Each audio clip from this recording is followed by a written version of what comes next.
Well, hello again. We're going to finish off this month's lesson here, and I have two examples for you. Both of them are pretty straightforward. The first one, if you look at it, one issue that we're going to have is incompatible units right away.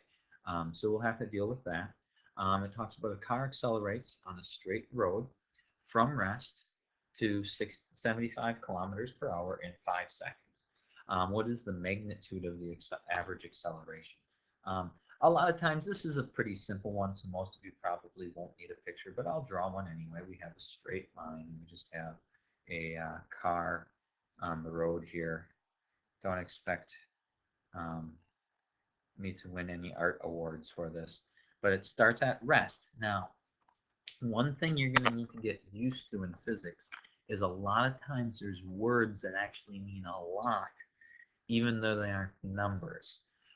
Or they might give you numbers even though they don't look like numbers. So it starts at rest, and if I take that same car a little while later, it's going 75 kilometers per hour. So the first thing we need to do is we actually need to look at this word rest. What does rest mean? Well, it means it's not moving, which means its velocity is zero. So this actually has an initial velocity of 0, I'll say kilometers per, actually I'm going to say meters per second, and this would have a final velocity of 75 kilometers per hour. And then the other thing that we know is we know delta t is 5.0 seconds. Now I look at this and I'm like, oh my goodness, those units aren't compatible. The problem actually looks like pretty simple numbers, but we have kilometers per hour and seconds. I don't like those together. And kilometers per second doesn't make sense to me. So I'm going to change the kilometers per hour to meters per second right away. So my final velocity, we start out with 75 kilometers per hour. I'm going to get my conversions out of the way right away. Anybody that's had chemistry is quite used to this process. 1 kilometer, hopefully you remember kilo means 1,000, so 1 kilometer is 1,000 meters. Those units will cancel. And 1 hour, I like skipping straight to seconds. 1 hour is 3,600 seconds. If you need to, you can go to minutes first and then to seconds later, but I'm usually too lazy to do that. So if we look at that, that's going to be 75,000 meters divided by 3,600 seconds. And I got a calculator here handy. That'd be 7,500, divided by 3,600. Looks to me like 20.83 with the 3 repeating meters per second. Come on, per second. One thing to note, if I was actually using proper significant digits, I would say 21 meters per second. I only need to use proper significant digits on the final answer, and I haven't talked about significant digits yet, so I haven't actually graded anybody on significant digits yet. All right, now the problem is actually very straightforward. Average acceleration is change in velocity divided by change in time, which means we're going to have our final velocity minus our initial velocity over change in time. So our final velocity is that 20.83 repeating meters per second. Our initial velocity is 0 because we started from rest.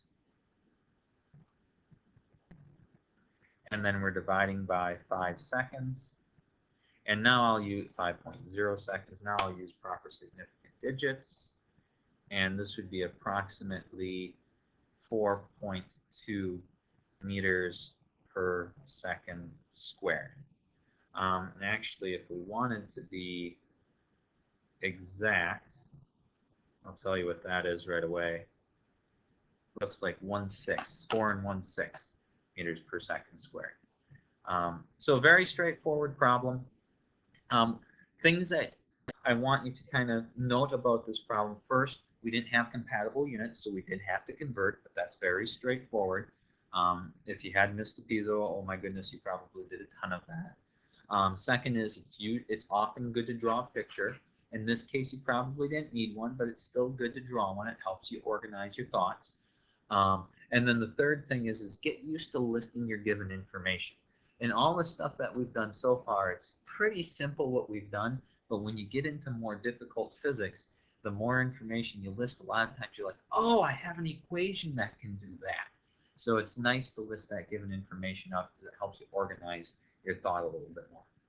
All right, so that's a pretty straightforward problem. Oh, okay, yeah, we answered the magnitude of the acceleration. Actually, we answered the direction, too. This is telling you, since this was positive 4.2 meters per second squared, that we're accelerating forward. So that's kind of important to know. All right, the only other example we have is this example 2. It says an automobile is moving to the right.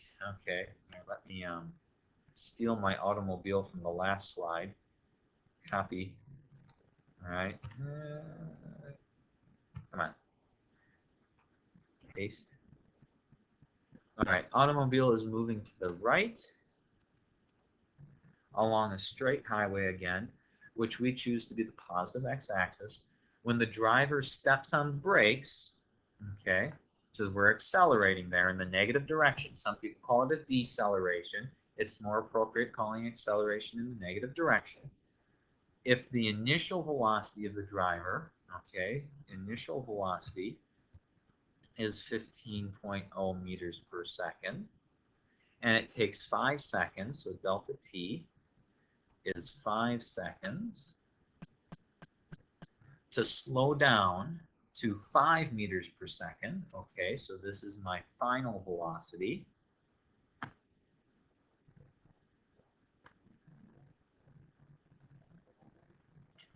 What was the car's average acceleration? All right, and then it asks how far did it travel too. So let's take care of the average acceleration first. What is the average acceleration? If you notice, I drew a picture, not really all that useful in this case. I listed all of my given information. So now I realize, oh, okay, this is just change in velocity over change in time. No big deal. My change in velocity is 5.0 meters per second minus 15.0 meters per second over change in time is 5 seconds. So that would be negative 10.0 meters per second divided by 5.0 seconds. That one's easy to do in our head. That's negative 2.0 meters per second squared. So pretty straightforward problem again. Then we have the second part of the problem. How far did the car travel during those 5 seconds? Now I'm expecting you to remember June's lessons. So if we remember June's lessons, well, we've never had an equation so far that relates acceleration to distance, but we do have average velocity is change in position divided by change in time. Well, change in position is your distance. So if we solve that for delta x, we could just multiply both sides by delta t, and we would get delta x equals v bar times delta t, the average velocity times the change in time. Well, we don't know the average velocity. We know the initial and the final velocity.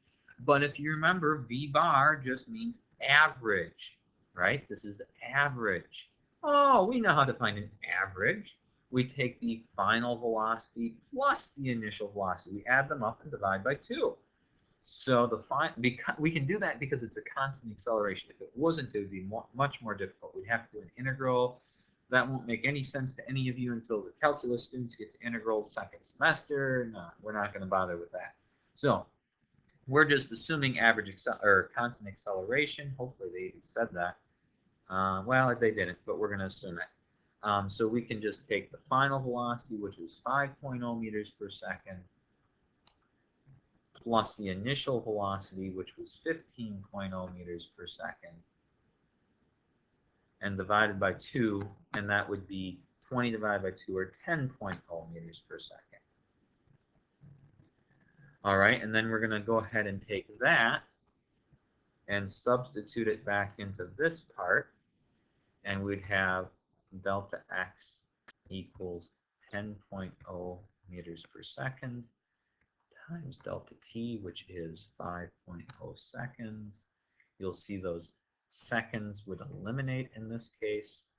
Yeah, let's use a different color so it's not, I know yellow is hard to see, but I don't want something covering it up.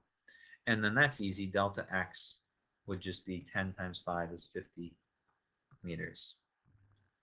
So that's from last lesson, but not hopefully particularly difficult. And that's all we're doing so for this chat month. So once again, feel free to ask me if you have any questions. Hope to hear from you soon. Bye-bye.